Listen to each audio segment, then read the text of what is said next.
Hello and welcome to today's reading vlog. Yes, this is the second episode of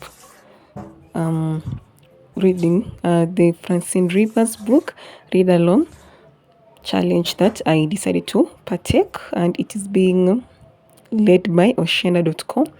Yeah, so and this was the third book that I was reading. I believe about now you can hear the book at the background. So I could not manage to read the books in the order that Oshana gave because I decided to start with the ones I could get via audiobook, mainly because I cannot read most of Francine Rivers' books because they have way too many characters. Also, this is actually in this read along challenge is actually the first time that I am reading Francine Rivers' book. I have never read them. So also that's why I'm struggling with them. And then most of them are historical, and I don't historical novels are not my favorite genre. That is another reason why I'm struggling, and hence I decided or opted to read or to listen to the ones I could get in audiobook, and then the ones that I can't, I will read via physical book. So here I was cooking some tea, and I had decided that I was going to make this as vlogish as I possibly can. So in most of these read along vlogs or reading vlogs, you will actually see me do my day-to-day activity. So like here I was cooking tea. I think the lights were either off or I had not discovered that you need to put on sounds silly, you need to put on your electricity for the video to be light. I don't know, don't judge me, but hence that is why it's so dark. But I was now cooking tea as I listened to the Atonement Child via audio book. Yeah. She turned slightly and looked at him, surprised, half hopeful. You're not we'll have to give all this up. Cynthia looked around the elegantly decorated living room. Nothing she was looking at was irreplaceable. She didn't care if they gave up their country club membership. She had seldom listening. So welcome to the second episode of this read along on Francine Rivers books, and I am in this position because I can't find the best place to place the camera. Yeah, so back to the books. I'm on the third book, that is Atonement, the Atonement Child, the Atonement Child, and so far I've enjoyed a large part of this book. Again, I think that way too many characters for my liking. Yeah, but at this particular point, I believe this is Francine Rivers' style of writing. So one of the quick fastest things that I loved about this book, or rather took me by surprise, is the Atonement Child. When the story was beginning, I thought the main character was the Atonement Child, and then I realized I've forgotten her name. Oh, strange. So this girl had to go to abortion, and then because she didn't know what to do. As the story progressed, you find that her mother also had an abortion, the grandmother also had an abortion. So she's bringing in the theme of generational patterns. In this family, there's a pattern of abortion, and the choices that this family is making can either break that pattern or, by at this time, she's decided to have a child. So I love the book. I love that it is centered around the family. You get to see how the decision to have an abortion or not to affects the person making the decision, affects the wife, this because she's a child, affects the child who should take an abortion, affects the mother, affects the husband, affects the grandmother. Yes, I love this story. So I'll give more opinion at the very end, but this is a very interesting book. The Atonement Child, of course, there was some, again, Francine Rivers style. She tells us everything about all the characters.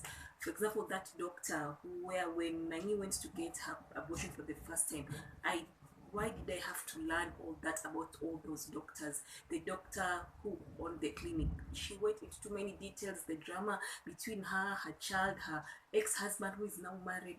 Too much information about minor characters does not work for me. But regardless of that, I still very much like the story. My rating is going to be, as of now, 3.97. 3.97. Yes, I do like the story, but I cannot read the story because of the many characters and the style of writing of Francine Rivers, and the fact that she has to give us all information, even of minor characters, does not work for me. So yeah, I'll bring in my full opinion about this book at the very end, but I definitely like this book. Hi, Jim said from the doorway. She glanced up sharply, relieved to see him. He still made her heart jump. She rose as he entered, and he took her in his arms and kissed her. It wasn't the usual casual peck of greeting, but one of hunger and promise. She leaned into him, clinging, relishing the moment. Seldom in the past years had he come home in such a mood. After a long moment, he drew back. I love you, he said, eyes warm, expression clear of tension. She hadn't realized how much the stress had affected him until it was gone. Those 3 words still at the pump, she could hear the steady, solid beat in his heart. Oh God, have I been wrong? Have I been wrong all along? She withdrew, crushing the traitorous thought, afraid of where it might lead. Dinner should be ready. Jim knew something was wrong, but he didn't press her. I could smell the leg of lamb when I came in, and a peach cobbler with a way Cynthia had to tell him to slow down and not be in such a hurry to rush back to their play.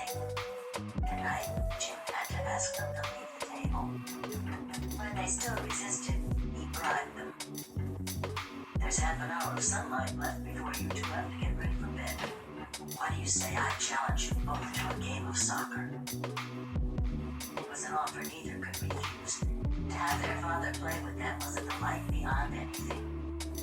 Grinning, Dinah rose, struggling to contain the turbulent emotions twisting and churning inside her. I'm sorry, Jim. I'm so sorry. Jim sensed what was bothering her and loved her all the more for it. You're not to blame for the choices I've made. No. But I'm to blame for not talking to you about my reservations. I'm to blame for not asking the hard questions that might have helped you look at things in a different way. I knew you were suffering. Tears coursed down her cheeks. I knew, but I convinced myself I shouldn't interfere. She touched his cheek. You know, you never had to tell me which days you worked at the clinic. I knew by how depressed you were the morning you left. I knew because you were angry when you came home, full rockers, barefoot. She was wearing a pink and white flannel nightgown and looked more like a girl of 20 than a woman in her late 30s. A young girl anxious about something. Are you feeling all right, Cynthia? I should be asking you. I've just finished listening to The Atonement Child, and whatever you do, do not listen or read the epilogue. What? The epilogue, for some strange reason, the epilogue has bought me. I've not understood the epilogue. I'm like, what is the purpose of that epilogue? The whole story it was such a beautiful story until you read the epilogue. I have definitely not liked the epilogue. Anyway, once again, I do love this book, The Atonement Child. So if I've gotten the story right, I think okay, let me not say what I was supposed to say, because okay, forget about that. So back to the story. I think The Atonement Child, I keep forgetting the names of this character. We have Hannah. Hannah is the mother. Dina, I believe Dina is the child. So Dina was the atonement child to her mother Hannah, and also Hannah was the atonement child to the mother. So that is to the grandmother of Dinah that gave birth to Hannah, who is the mother of Dinah. And this is because they became the atonement child, because these are the children they got after abortion. So the entire book is trying to discourage abortion and trying to show the effects of abortion. So it's such a good read. I'll encourage anyone to read it. So what I've loved about it is I think it's a unique, it focuses on the family. It tries to look at generational patterns, like women in this family went through abortion, why they went through it, the effect it had on them. And then we have Dina, who breaks that. I believe Dina is the name of the female lead. If it's not, forgive me, I forget the name. I don't know why, and I'm just listening to it. Yeah, so that's what happens when a book has so many characters. You even forget the name of characters, according to me. So yeah, and then so Dina is the one who breaks the generational pattern by not having an abortion. She decides to give the child. She obeys the voice of God, and she breaks that generational pattern. So it's a good read. I'd rate it, I'd say 3.97 because of the epilogue. 3.9 because of the epilogue. 3.9. Yeah, so I have also liked it. I also don't know why I like it, honestly. I feel like there's a reason I like it, but I can't quite put my hands on it, because yes, there is the family dynamic. This story is heavily invested around the family, the decision to have abortion, how it affects the family, and so on and so forth. We do have the character Joe, who is the male lead, who is a very good human being, human character in this novel, yes, but the story does not focus so much on the love story. So these books, Francine Rivers books, they are really not like, they don't focus on the romance. They're not like love stories. They give slice of life. They are giving more slice of life than romance. Yeah, so yeah, that can be, it can take quite a toll on you, especially if you if you like to read romance only. But I don't know, there is something about this book that I like, that I don't know what it is. I definitely don't like the many characters. It makes the book be too long for no reason. Yes, unfortunately, I have nothing more to say apart from there is a reason. I don't know why I like this book, because in as much as I'm saying I love the way it focuses the family dynamic, I am sure that is not the main reason why I like this book. I also want to think it's because of Joe and the way he has been characterized, but I also feel like that is not the reason why I like the book. So I really don't know why I like this book. I feel like 3.9 is quite high, but I can't give it anything lower, and I don't know why. This is what I'd say. Check it out. Even if you only read romance novels, check it out. Although listen to it, listen to it. I cannot read these books because they are, I don't know, I feel like I am not a huge fan of Francine Rivers' style of writing. I'm not saying she's bad, no, I'm just saying her style of writing does not work for me. But I really want to see this challenge through, this read along challenge. So I am listening to most of her books. When I read, I skip. When she starts going to details about the minor characters, I skip. I skip all those parts. I want, like, I skip. That is why I'm hoping I will get as much audiobooks as possible, because if I am to read, gosh, I will skip a lot. I do not like books that have a lot of characters and that the author decides to tell us everything about everyone. Just tell us a little bit about the minor characters and then tell us everything about the major characters. And also, yes, because I'm in an era where I prefer reading love stories, Christian love stories, closed door love stories, not erotic, not but Christian closed door love stories. So, and because most of our books are not love stories, I think that is why I'm also struggling. But I'd definitely recommend you checking them out. And if you want a soft copy, we got you. Just check out the link in description and we'll get you a soft copy. Now we proceed to the next book. Catherine gave an orange to Abby. Paul planted the seeds in pots. Pray they grow. Abby peeled it immediately, breaking the fruit into sections and swooning as she ate the first one. Leaning closer, she whispered, "Neighbor, hardly." She sucked the remaining juice from her fingers before doing neighbor's bit. Ronya, and imagine you've heard the news. Matthias agreed to run for mayor. You You sound pleased about it. I am. But I doubt he has much of a chance against Morgan Sanders. Stu Bickerson made mention of it in the Clarion yesterday. When Catherine asked about Beck's platform, Ronia shrugged. Don't rightly know, but he'd be better for the town than Sanders. Ronia told her other news to read Stu Bickerson's article.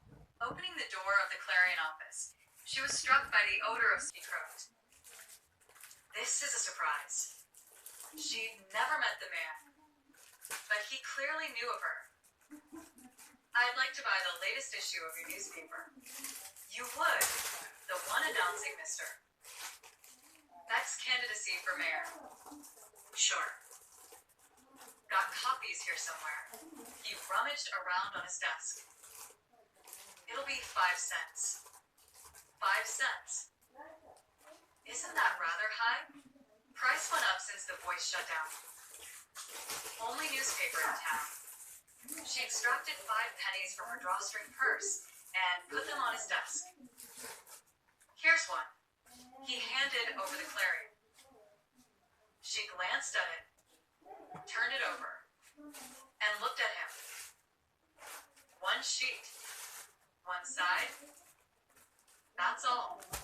She felt cheated. Not much news in Calvada. Not when the editor slept on the job.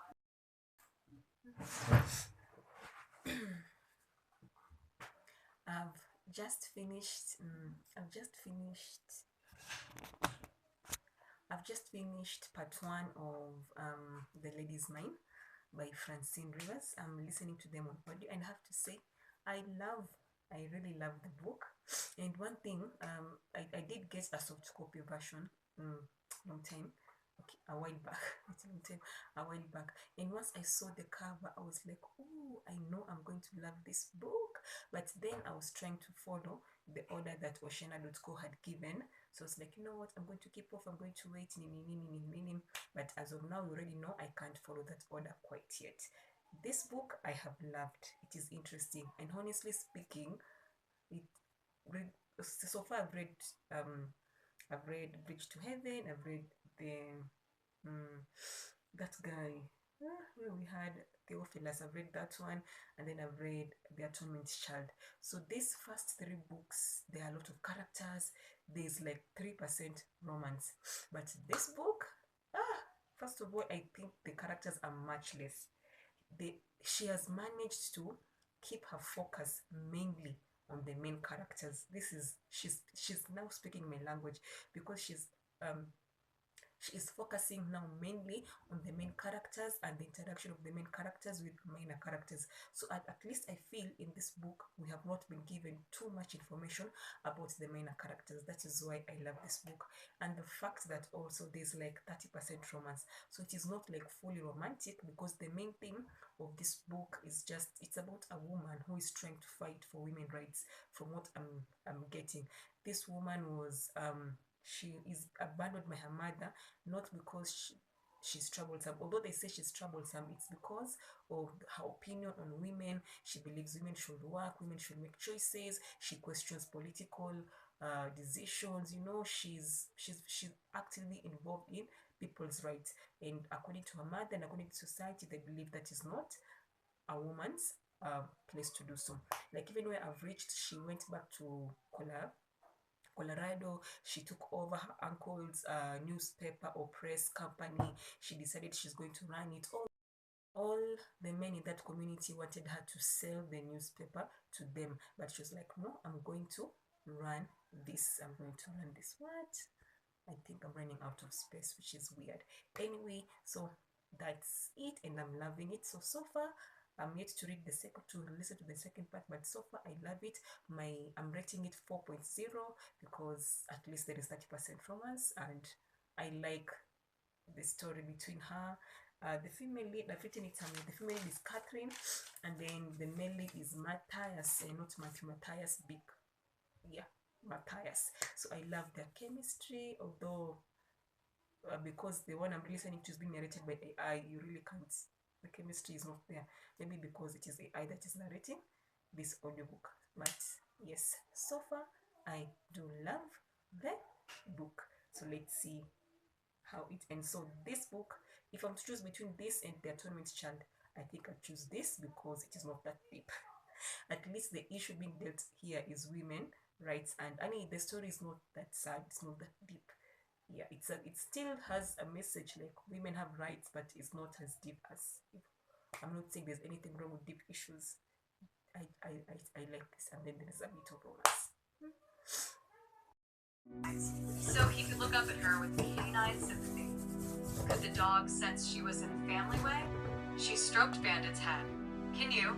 He lifted his head, ears perked, questioning. The men talked in lowered voices. The front door opened and closed. Matthias came into the apartment. What did Doc say?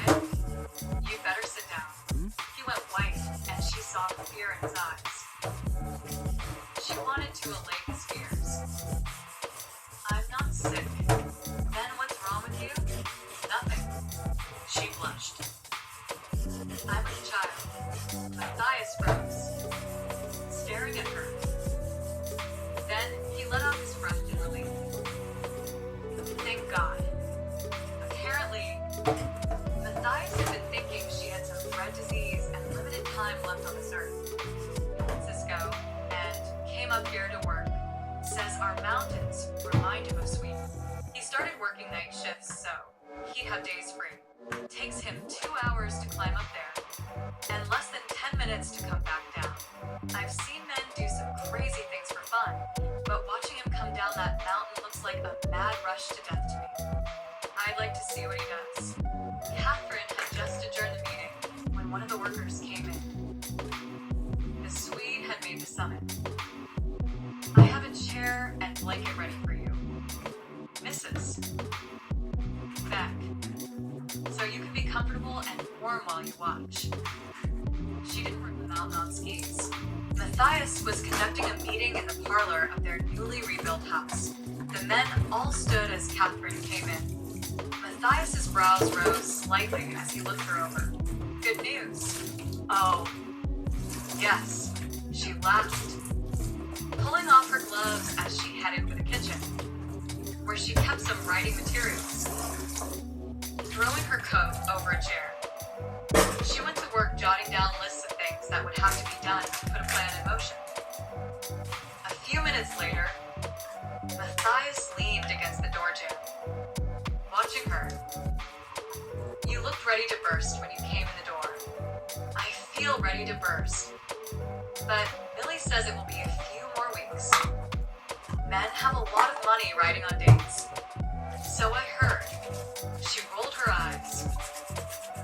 They need better things to do with their money than gamble. She grinned. Oh.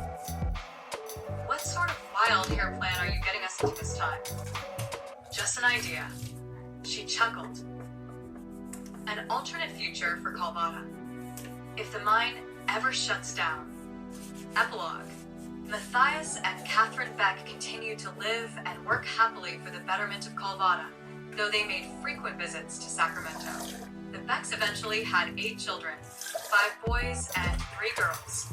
Matthias and Henry Call continued as partners in Beck and Call drayage.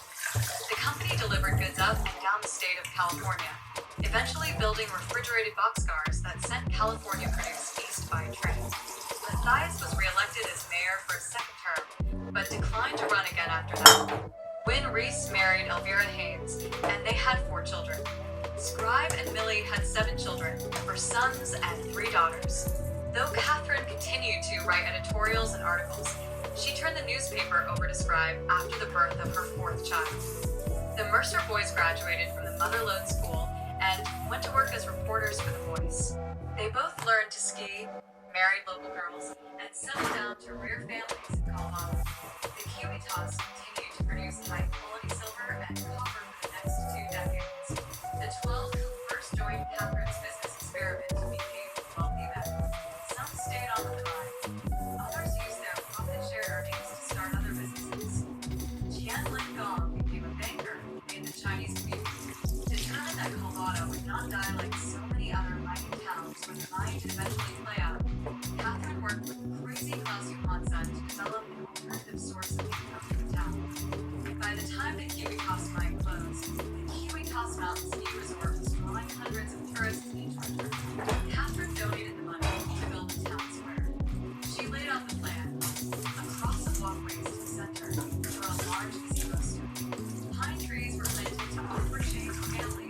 gather for concerts and outdoor plays during the hot summer evenings. The gazebo was decorated for Easter, 4th of July, Thanksgiving, and Christmas. The square became a gathering place for Calvinians. Businesses surrounded the square. Rocky Manuscripts Cafe and boarding house took a sizable space in the middle of one block. A Dave's General Store took up the center of another block on the square. A neighbor slipped on an orange peel and broke his neck when he fell on a barrel full of kidney beans. He warned his passing, other than Sweet Abby, then hired 2 men and continued to run the store successfully. She bought herself a piano, something she had missed from her days as Pearl Valley. When the 19th Amendment passed and the presidential election came in November 1920, Catherine Walsh Beck gave a speech from the Colorado Cathedral. When the polls opened, she and her 3 daughters were ushered to the front of the line, casting the first votes by women in Colorado. After Matthias and their sons voted, Catherine and Matthias lingered on a park bench in the town square, listening to the band play patriotic songs. It's a good life, isn't it? Catherine watched people wandering in the square, children laughing and running along walkways. A boy had climbed a pine tree, his mother pleading for him to come down. Families sat on blankets, enjoying picnic dinners. Yes, it is. Matthias slid his arm around her. She leaned her head against his shoulder. Good speech. Darling, can't swim aside. Oh, I did think people would want to listen for more than 30 minutes. But there was so much more I wanted to say. It's always wise to keep a speech short. Chuckling, he kissed her forehead. That's why God made you a writer. Well, so here's the thing that people have to realize.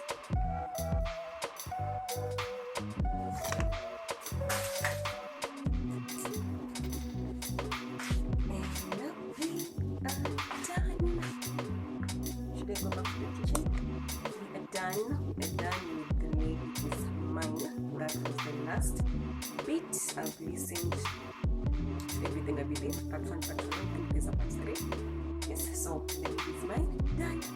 And I'd say, I continue to say that I do like the book. I think it's giving a normal historical fiction, a normal historical Christian fiction. And I think I do like it better compared to the Atonement Child. Although I do like the Atonement Child, I do like the Atonement Child compared to Bridge to Heaven. Honestly speaking, I love this. So my rating is still 4.0, and as I said earlier, I believe the general vibes of this book is just the good type of feminism, because there is the bad type of feminism which almost looks like you're fighting against men.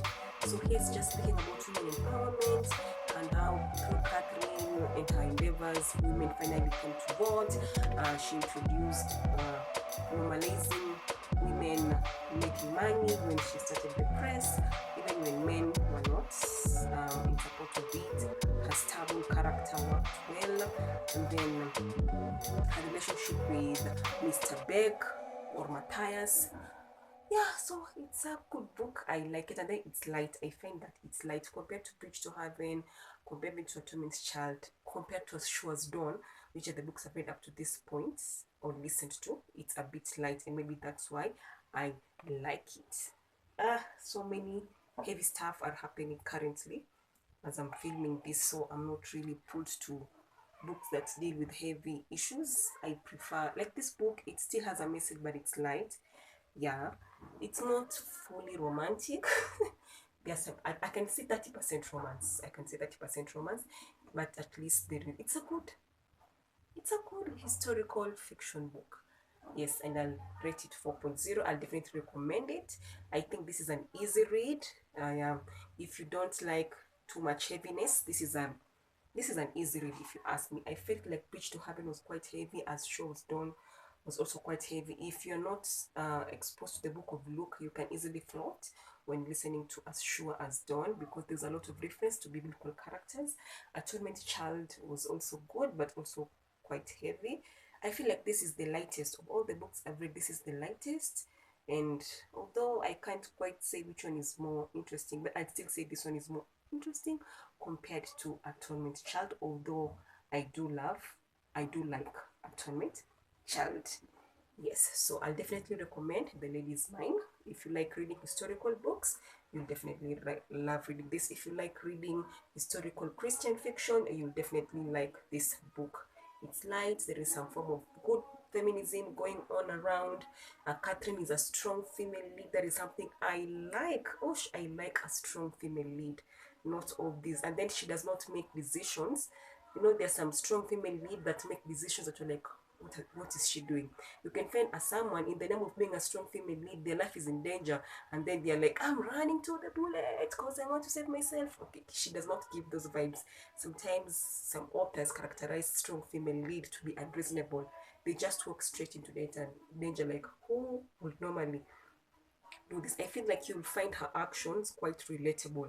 This is something anyone who is trying to fight for women empowerment can do. There's no exaggeration, there's not too much.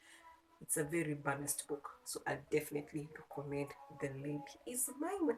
And to preserve my space and so that I don't talk too much, read The Lady Is Mine for yourself. If you're looking for a soft copy version for The Lady Is Mine, Atonement Child, As Sure as Dawn, Bridge to Heaven, check out the link below. It is not an Amazon link. I don't know. Yeah, most likely it will not be an Amazon link because I'm not yet registered for Amazon link. The link will take you to our Instagram page where I'll easily communicate with you how you can get the soft copy version. But definitely read this book. It's a nice read.